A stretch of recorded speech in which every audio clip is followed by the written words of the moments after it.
जय श्री कृष्ण मित्रों, जय श्री राम। रावण के मुंह से नंदी के लिए निकले ऐसे शब्द कि हनुमान जी ने जलाकर भस्म कर दी सोने की लंका। कलयुग में हर मनुष्य को याद रखनी चाहिए यह बात। नंदी ने रावण को श्राप क्यों दिया था? रावण बहुत बड़ा शिव भक्त था, लेकिन कैलाश में रावण से एक ऐसी भूल हो गई थी जिसके कारण नंदी ने लंकापति रावण को सर्वनाश का श्राप दे दिया था। कलयुग में हर मनुष्य को समझना चाहिए कि कभी भी किसी जीव का अपमान न करे। नमस्कार दोस्तों, हमारे मोटिवेशनल आज के ब्लॉग चैनल में आपका स्वागत है। दोस्तों, हमें कभी भी किसी जीव का दिल नहीं दुखाना चाहिए। अगर हम किसी का दिल दुखाते हैं मित्रों, तो उसके मन में निकली हुई वेदना न सिर्फ किसी भी मनुष्य का अहंकार तोड़ सकती है, बल्कि उसे विनाश की ओर भी मोड़ सकती है। विशेषकर बेजुबान और असहाय पशु पक्षियों को कभी भी नुकसान नहीं पहुंचाना चाहिए और उनके साथ गलत व्यवहार भी नहीं करना चाहिए, क्योंकि पशु पक्षियों पर भगवान का विशेष आशीर्वाद होता है। विशेषकर महादेव सभी जीवों में कभी भेद नहीं करते। यही कारण है कि इनका दिल दुखाने वाले व्यक्ति को उनके कर्मों की सजा जरूर मिलती है। जैसे रामायण शिव पुराण में एक प्रसंग का उल्लेख किया गया है, जिसके अनुसार नंदी ने क्रोधित होकर रावण को श्राप दे दिया था। आइए जानते हैं शिव पुराण और रामायण में वर्णित पौराणिक कहानी। नंदी को भगवान शिव का वाहन भी नहीं माना जाता, बल्कि नंदी महाराज महादेव के भक्त भी हैं। नंदी को भोला भाला जीव माना जाता है। अपने इसी साधारण व्यवहार से नंदी भगवान शिव को बहुत प्रिय है। नंदी का स्वभाव बहुत ही सीधा और सरल है, लेकिन नंदी को किसी बात पर क्रोध आ जाता है तो नंदी का रूप बहुत ही विकराल हो जाता है। इस क्रोध में नंदी सिंह से भी भिड़ जाता है। नंदी में क्रोध आने का प्रसंग रावण से भी जुड़ा हुआ है। रामायण में इस बात का उल्लेख मिलता है कि लंकापति रावण भगवान शिव का परम भक्त भी था।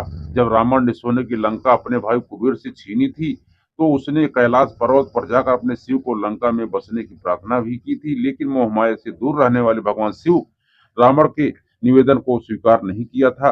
तब रावण भगवान शिव के दर्शन करने कैलाश पहुंचा था। रावण जब कैलाश पर्वत पर पहुंचा तो भगवान शिव तपस्या में लीन थे। ऐसे में रावण जब नंदी से मिला तो नंदी महाराज ने रावण को प्रतीक्षा करने के लिए कहा, लेकिन अहंकार के नशे में रावण ने नंदी से उसका परिचय पूछा। नंदी महाराज ने स्वयं को भगवान शिव का परम भक्त बताया।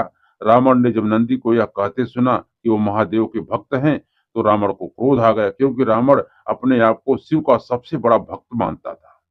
एक बैल स्वरूपी मनुष्य को महादेव का भक्त बताते देखकर रावण को बहुत हंसी आई। रावण अपने अहंकार में जोर जोर से हंसने लगा और फिर उसने नंदी से कहा, मुझे वानर जैसे मुख वाले मनुष्य से कोई बात नहीं करनी। पता नहीं तुम मनुष्य हो या कोई पशु, पूरे मनुष्य तो नहीं लगते हो, तो फिर महादेव की भक्ति कैसे करते हो? मैं यहाँ महादेव के दर्शन करने आया हूँ, इसीलिए मैं तुम्हारे किसी भी प्रश्न का उत्तर नहीं दूंगा। तुम्हें पता नहीं है कि सोने की लंका में मैं रहता हूँ, महादेव का भक्त हूँ, इसीलिए आया हूँ, वरना कोई यहाँ कौन आना चाहेगा? रावण की बात सुनकर नंदी महाराज ने क्रोधित होकर कहा, महादेव का भक्त होने के लिए पूर्ण मनुष्य होने की आवश्यकता नहीं है। कोई भी जीव भगवान शिव का भक्त हो सकता है। शिव अपने भक्तों में भेद नहीं करते, उनके लिए सभी भक्त समान हैं। लेकिन तुम जैसे मानसिकता के लोग महादेव के सच्चे भक्त नहीं हो सकते। तुम्हारे मन में जानवरों के लिए दया और सम्मान नहीं है। तुम उन्हें कमतर समझते हो, इसीलिए मैं तुम्हें श्राप देता हूं कि एक दिन तुम्हारा अहंकार कोई वानर ही तोड़ेगा। तुम जिस सोने के महल पर इतना अहंकार करते हो, वो आग में जलकर भस्म हो जाएगा। इसके अलावा तुम्हारी मृत्यु भी एक सच्चे शिव भक्त के हाथों ही होगी। समय बीतने के साथ नंदी महाराज का श्राप फलीभूत हुआ और रावण की लंका को हनुमान जी ने जलाकर भस्म कर दिया था। वही विष्णु अवतार श्री राम के हाथों से रावण की मृत्यु भी हुई। तो दोस्तों, ये था प्रसंग जो हमने आपको बताया कि आखिर नंदी को क्रोध क्यों आया और क्यों उसने श्राप दिया। तो दोस्तों, हमारे शास्त्रों में बहुत सी ऐसी बातें हैं जो हमें बहुत प्रयत्न करने के बाद भी समझ नहीं आती है।